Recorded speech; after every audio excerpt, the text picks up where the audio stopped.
जय हिंद साथियों। तो साथियों, हम आपको सीटेट एग्जाम 2022 की तैयारी करा रहे हैं, जो आपका एग्जाम दिसंबर के लास्ट में या जनवरी के स्टार्टिंग में हो जाएगा। तो इसमें आज हम देखने वाले हैं पर्यावरण अध्ययन का प्रैक्टिस सेट नंबर 11। जिन साथियों ने पिछले प्रैक्टिस सेट नहीं देखे हैं वो जाकर देख सकते हैं। हमने अपने यूट्यूब चैनल पर एक प्लेलिस्ट बनाई हुई है पर्यावरण अध्ययन के नाम से, वहाँ पर आपको सभी प्रैक्टिस सेट मिल जाएंगे। तो साथियों, आज का प्रैक्टिस सेट शुरू करने से पहले आप सभी से एक बार फिर से विनम्र निवेदन है कि जिन साथियों ने अभी तक हमारे चैनल को सब्सक्राइब नहीं किया है वो सभी साथी चैनल को सब्सक्राइब जरूर कर दें। तो साथियों, शुरू करते हैं आज का प्रैक्टिस सेट और देखते हैं अपना पहला क्वेश्चन। पहला प्रश्न है हमारा, बच्चों में प्रतिदिन डायरी लिखने, मौसम दर्ज करने एवं उससे संबंधित प्रश्न पूछने पर बच्चों में किस कौशल का विकास होता है? ऑप्शन नंबर 1 लेखन कला का कौशल, अनुमान लगाने का कौशल, संप्रेषण कौशल या फिर मापने का कौशल। तो क्वेश्चन नंबर 1 का सही आंसर क्या हो जाएगा साथियों? इसका सही आंसर हो जाएगा ऑप्शन नंबर 3 संप्रेषण कौशल। ये सभी क्रियाकलाप करने से संप्रेषण कौशल का विकास होगा। ऑप्शन नंबर 3 इस प्रश्न के लिए सही आंसर हो जाएगा। अगला प्रश्न देखेंगे, प्रश्न नंबर 2 है, अर्थशास्त्र की मूलभूत अवधारणाओं की समझ विकसित की जा सकती है बैंक पोस्ट ऑफिस का भ्रमण करवाकर, बाजार के रोल प्ले का आयोजन करवाकर, मूल्य जैवी अमूर्त धारणा को उदाहरणों द्वारा व्यक्त करके या फिर उपरोक्त सभी। तो क्वेश्चन नंबर 2 का सही आंसर क्या हो जाएगा साथियों? इसका सही आंसर हो जाएगा ऑप्शन नंबर 4 उपरोक्त सभी। ऑप्शन नंबर 4 इस प्रश्न के लिए सही आंसर हो जाएगा। अगला प्रश्न देखेंगे, प्रश्न नंबर 3 है, पर्यावरण के अंतर्गत आते हैं ऑप्शन नंबर 1 रिश्ते नाते संस्कृति, पेड़ पौधे जीव जंतु, मकान सड़कें पूजा स्थल या फिर उपरोक्त सभी। तो क्वेश्चन नंबर 3 का सही आंसर क्या हो जाएगा साथियों?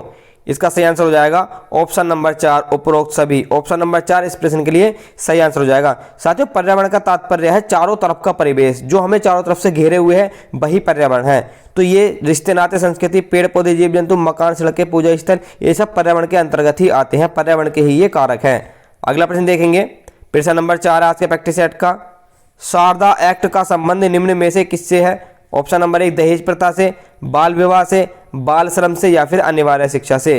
तो क्वेश्चन नंबर 4 का सही आंसर क्या हो जाएगा साथियों? इसका सही आंसर हो जाएगा ऑप्शन नंबर 2 बाल विवाह। ऑप्शन नंबर 2 इस प्रश्न के लिए सही आंसर हो जाएगा। साथियों, शारदा एक्ट का संबंध बाल विवाह से है, जो 1929 में दिया गया था। यह एक्ट 1929 में दिया गया था, जिसमें विवाह के लिए लड़कों तथा लड़कियों की आयु का निर्धारण कर दिया गया था। इस एक्ट के तहत लड़कों की शादी की आयु 18 वर्ष और लड़कों की शादी की आयु साथियों 18 वर्ष थी और लड़कियों की शादी की आयु 14 वर्ष थी। अगला प्रश्न देखेंगे, बच्चों के लिए सीखने के अवसर प्रदान करने के लिए आप इनमें से क्या नहीं करेंगे? साथियों, नहीं वाले क्वेश्चनों पे ज़्यादा ध्यान देना कि नहीं करेंगे। पहला ऑप्शन है, उनकी अवधारणात्मक संरचना को स्पष्ट करने में मदद करेंगे, बच्चों को समस्या सुलझाने के लिए प्रेरित करेंगे। ऑप्शन नंबर 3 उन्हें सुझाव व संकेत देंगे जिससे वे नया ज्ञान सीखे, या फिर उन्हें सही उत्तर अच्छी तरह समझा देंगे। तो साथियों, ऑप्शन नंबर 4 ही है जो हमें नहीं करना है। ऑप्शन नंबर 4 इस प्रश्न के लिए सही आंसर हो जाएगा। अगला प्रश्न देखेंगे, बच्चे को समाजीकरण का पहला पाठ कहां से प्राप्त होता है? ऑप्शन नंबर 1 विद्यालय से, परिवार से, सांस्कृतिक केंद्र से या फिर धार्मिक केंद्र से। तो क्वेश्चन नंबर 6 का सही आंसर क्या हो जाएगा साथियों? इसका सही आंसर हो जाएगा ऑप्शन नंबर 2 परिवार से। ऑप्शन नंबर 2 इस प्रश्न के लिए सही आंसर हो जाएगा। साथियों, परिवार बालक का प्राथमिक विद्यालय माना जाता है, जहां वह अनौपचारिक शिक्षा ग्रहण करता है तथा समाजीकरण की प्रक्रिया की शुरुआत भी परिवार से ही होती है। इसलिए परिवार को समाजीकरण का पहला पाठशाला भी कहा गया है। अगला प्रश्न देखेंगे, प्रोटीन का सर्वोत्कृष्ट स्रोत है वो कौन सा है जिससे प्रोटीन भरपूर मात्रा में प्राप्त होता है? ऑप्शन नंबर 1 मांस, दूध, सोयाबीन या फिर अंडा। तो क्वेश्चन नंबर 7 का सही आंसर क्या हो जाएगा? इसका सही आंसर हो जाएगा साथियों option number 3 soybean. Option number 3 इस प्रश्न के लिए सही आंसर हो जाएगा। साथियों, प्रोटीन शरीर की अत्यंत महत्वपूर्ण आवश्यकता होती है। इसी के कारण शरीर में नए ऊतकों का निर्माण होता है। प्रोटीन की वजह से ही शरीर में नए ऊतकों का निर्माण होता है और उनकी मरम्मत भी होती है। इसकी कमी से साथियों सूखा रोग हो जाता है। प्रोटीन की कमी से शरीर में सूखा रोग हो जाता है, जिसका दूसरा नाम है क्वाशरकोर रोग। सूखा रोग को साथियों क्वाशरकोर रोग भी कहते हैं और ये विटामिन डी की कमी के साथ साथ प्रोटीन की कमी के कारण भी होता है। साथियों, सोयाबीन प्रोटीन का सबसे अच्छा स्रोत माना जाता है, जिसमें लगभग 43% प्रोटीन उपस्थित होता है सोयाबीन के अंदर। अगला प्रश्न देखेंगे, प्रश्न नंबर 8 है, ऊर्जा का पिरामिड होता है उल्टा, सीधा, अनियमित या फिर इनमें से कोई नहीं। तो क्वेश्चन नंबर 8 का सही आंसर क्या हो जाएगा? इसका सही आंसर हो जाएगा साथियों ऑप्शन नंबर 2 सीधा। ऊर्जा का पिरामिड सीधा होता है। ऑप्शन नंबर 2 इस प्रश्न के लिए सही आंसर हो जाएगा। अगला प्रश्न देखेंगे, प्रकृति में ऑक्सीजन का प्रमुख स्रोत क्या है? वर्षा का जल, समुद्री जल, पर्यावरण या फिर हरे पौधे। बहुत ही आसान क्वेश्चन है साथियों। क्वेश्चन नंबर 9 का सही आंसर क्या हो जाएगा? इसका सही आंसर हो जाएगा ऑप्शन नंबर 4 हरे पौधे। हरे पौधे के द्वारा ऑक्सीजन का उत्सर्जन होता है। ऑप्शन नंबर 4 इस प्रश्न के लिए सही आंसर हो जाएगा। अगला प्रश्न देखेंगे, प्रश्न नंबर 10 आज के प्रैक्टिस सेट का। छात्रों के लिए सीखने के प्रमुख संसाधन क्या है? ग्रंथालय, विभिन्न क्रियाओं हेतु सामग्री संकलन, सर्वे एवं प्रोजेक्ट निर्माण या फिर उपरोक्त सभी। तो छात्र किस किस से सीख सकता है? क्वेश्चन नंबर 10 का सही आंसर क्या हो जाएगा साथियों? इसका सही आंसर हो जाएगा ऑप्शन नंबर 4 उपरोक्त सभी से। छात्र उपरोक्त सभी से सीख सकता है, ये सीखने के प्रमुख संसाधन है। ऑप्शन नंबर 4 इस प्रश्न के लिए सही आंसर हो जाएगा। अगला प्रश्न देखेंगे, प्रश्न नंबर 11 आज के प्रैक्टिस सेट का। धूम्रपान से होने वाला प्रमुख रोग कौन सा है? वेरी इंपॉर्टेंट क्वेश्चन है साथियों। तो धूम्रपान से कौन सा रोग होता है? कैंसर फेफड़ों का, तपेदिक जिसको क्षय रोग भी कहते हैं, अल्सर या फिर अनिद्रा। तो क्वेश्चन नंबर 11 का सही आंसर क्या हो जाएगा? इसका सही आंसर हो जाएगा साथियों ऑप्शन नंबर 1 कैंसर। फेफड़ों का कैंसर होता है धूम्रपान से। ऑप्शन नंबर 1 इस प्रश्न के लिए सही आंसर हो जाएगा साथियों। कैंसर एक विषाणुजन्य रोग होता है। इसके अंतर्गत ऊतक नष्ट होने लगते हैं। कैंसर से हमारे शरीर के अंदर के ऊतक नष्ट होने लगते हैं, जिसके परिणाम स्वरूप हमारे चोट अगर लग जाती है तो जो घाव होता है, चोट लगने से जो घाव होता है वह जल्दी नहीं भरता है। अगला प्रश्न देखेंगे, वायुमंडल में नाइट्रोजन गैस की प्रतिशत मात्रा कितनी होती है? ऑप्शन नंबर 1 है 78.09%, 20.95%, 21% या फिर 0.03%। तो साथियों वायुमंडल में नाइट्रोजन गैस होती है 78.09%। ऑप्शन नंबर 1 इस प्रश्न के लिए सही आंसर हो जाएगा। और साथियों 21% होती है ऑक्सीजन। वायुमंडल में ऑक्सीजन 21% होती है। अगला प्रश्न देखेंगे, विटामिन ए की कमी से होने वाला रोग है। वेरी इंपॉर्टेंट क्वेश्चन है साथियों, तो ध्यान से देखना है। ऑप्शन नंबर 1 रतौंधी, रिकेटस, स्कर्वी या फिर क्वाशिरकोर रोग। तो क्वेश्चन नंबर 13 का सही आंसर क्या हो जाएगा? विटामिन ए की कमी से कौन सा रोग होता है? तो इसका आंसर हो जाएगा साथियों ऑप्शन नंबर 1 रतौंधी। ऑप्शन नंबर 1 इस प्रश्न के लिए सही आंसर हो जाएगा। साथियों रिकेटस ये होता है विटामिन डी की कमी के कारण। स्कर्वी होता है साथियों विटामिन सी की कमी के कारण। और क्वाशरकोर रोग होता है प्रोटीन की कमी के कारण।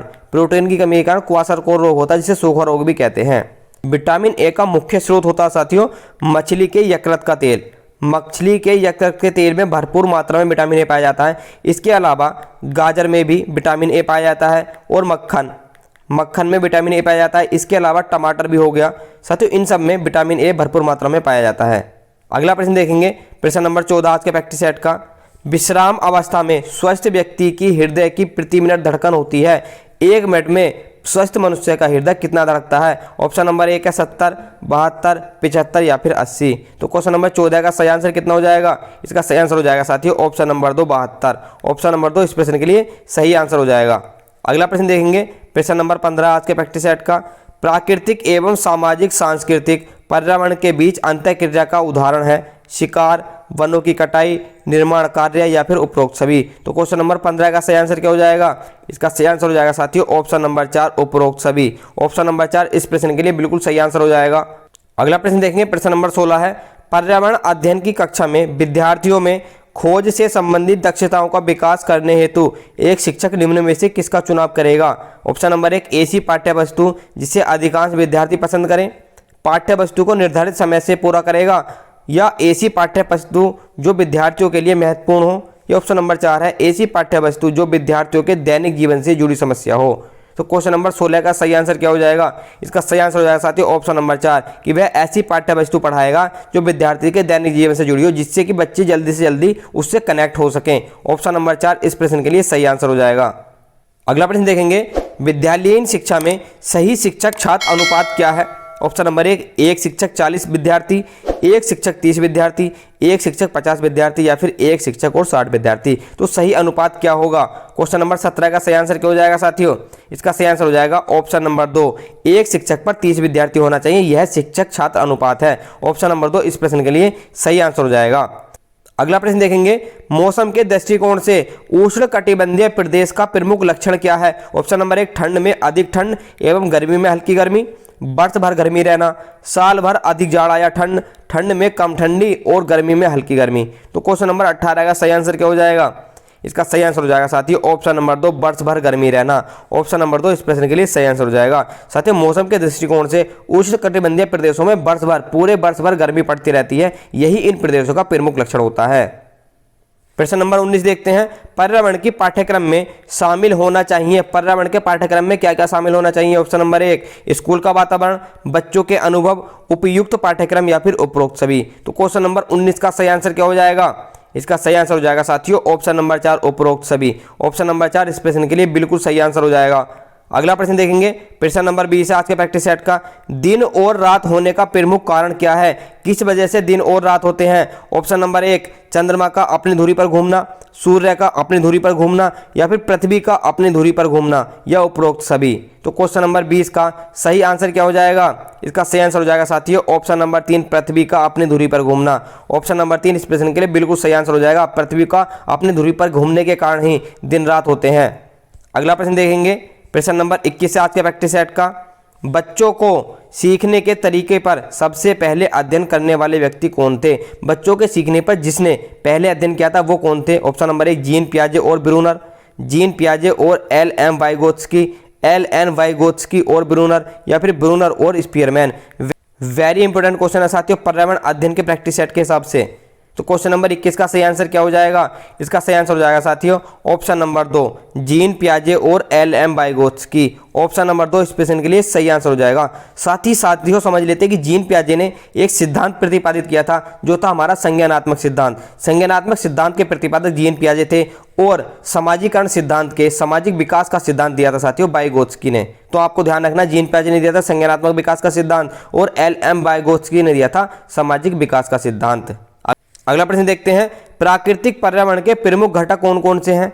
भू आकृतिक कारक, सभी जीव, जलवायुवीय कारक या फिर ये सभी। तो क्वेश्चन नंबर 22 का सही आंसर क्या हो जाएगा? इसका सही आंसर हो जाएगा साथियों ऑप्शन नंबर 4 ये सभी। ऑप्शन नंबर 4 इस प्रश्न के लिए सही आंसर हो जाएगा। अगला प्रश्न देखेंगे, प्रश्न नंबर 23 है, पर्यावरण अध्ययन की कक्षा में बच्चों के अनुभवों को महत्व देना चाहिए क्योंकि इससे बच्चों का अदाई कौशल प्रमार्जित होता है, बच्चों को अपनी बात बताने में आनंद आता है, अभिव्यक्ति के कौशल का विकास होता है या फिर विषय को बच्चों के अनुभवों से जोड़ने पर सीखने की प्रक्रिया को बढ़ावा मिलता है वो आसानी से होती है। तो क्वेश्चन नंबर 23 का सही आंसर क्या हो जाएगा साथियों? इसका सही आंसर हो जाएगा ऑप्शन नंबर 4 विषय को बच्चों के अनुभवों के साथ जोड़कर पढ़ाने पर सीखने की प्रक्रिया को बढ़ावा मिलता है और बच्चे आसानी से सीख जाते हैं। ऑप्शन नंबर 4 इस प्रश्न के लिए बिल्कुल सही आंसर हो जाएगा। अगला प्रश्न देखेंगे, प्रश्न नंबर 24 है, हमारे शरीर के किस अंग के द्वारा अमोनिया को यूरिया में बदला जाता है? ऑप्शन नंबर 1 वृक्क, यकृत, फेफड़े या फिर हृदय। तो क्वेश्चन नंबर 24 का सही आंसर क्या हो जाएगा? इसका सही आंसर हो जाएगा साथियों ऑप्शन नंबर 2 यकृत। ऑप्शन नंबर 2 इस प्रश्न के लिए सही आंसर हो जाएगा। साथ ही यकृत को लीवर भी कहते हैं, यकृत को लीवर कहते हैं अंग्रेजी में। यह मानव शरीर की सबसे बड़ी ग्रंथि है साथियों। अगर क्वेश्चन आता है कि मानव शरीर की सबसे बड़ी ग्रंथि कौन सी है तो वो हो जाएगी यकृत। साथियों इस यकृत का ही प्रमुख कार्य होता है अमोनिया को यूरिया में बदलना, जो यूरिया मूत्र के साथ बाहर आ जाता है। अगला प्रश्न देंगे, प्रश्न नंबर 25 है, एक पोषण स्तर से दूसरे पोषण स्तर पर ऊर्जा का कितना भाग स्थानांतरित होता है? ऑप्शन नंबर 1 30%, 25%, 50% या फिर 10%। वेरी इंपॉर्टेंट क्वेश्चन है साथियों। तो एक स्तर से दूसरे स्तर पर ऊर्जा जब जाती है तो कितना भाग स्थानांतरित होता है? क्वेश्चन नंबर 25 का सही आंसर क्या हो जाएगा? इसका सही आंसर हो जाएगा साथियों ऑप्शन नंबर 4 10%। ऑप्शन नंबर 4 इस प्रश्न के लिए सही आंसर हो जाएगा। अगला प्रश्न देखते हैं, ज्ञान निर्माण में निम्न में से किसकी आवश्यकता होती है? अवधारणा का बनना, अनुभव, अन्वेषण, विधियां एवं सत्यापन या फिर उपरोक्त सभी। तो क्वेश्चन नंबर 26 का सही आंसर क्या हो जाएगा साथियों? इसका सही आंसर हो जाएगा ऑप्शन नंबर 4 उपरोक्त सभी। ऑप्शन नंबर 4 इस प्रश्न के लिए बिल्कुल सही आंसर हो जाएगा।